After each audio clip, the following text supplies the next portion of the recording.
In this step-by-step tutorial, I will show you how you can send files and PDFs through Instagram DM. So to be able to do this, if we head over to Instagram, what you will notice is if you head over to your messages and you look at the bottom right hand corner, right, there is no way that you can actually go ahead and send files directly on Instagram. So what we need to do to get around this is if we head on back and then we go over to Google Drive, you need to upload your file now to Google Drive. So as you can see, I've got many different files right here. Now, if I want to share one of these in Instagram DM, what I need to do is click on the three dots. From here, you will now be able to click on Manage Access, and you want to make sure that this is accessible to anyone with this link. So click on Anyone with Link.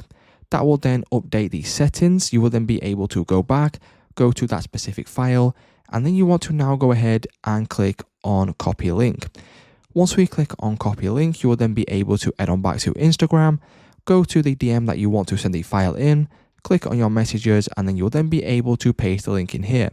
Now, as you can see, what you will then be able to do, that will then send the file inside the Instagram DM. So it's just that simple, guys. That's the only way that you can send a file or PDF inside Instagram DM at the moment. If this video did help you out, please leave a like on today's video, and I will see you in the next one.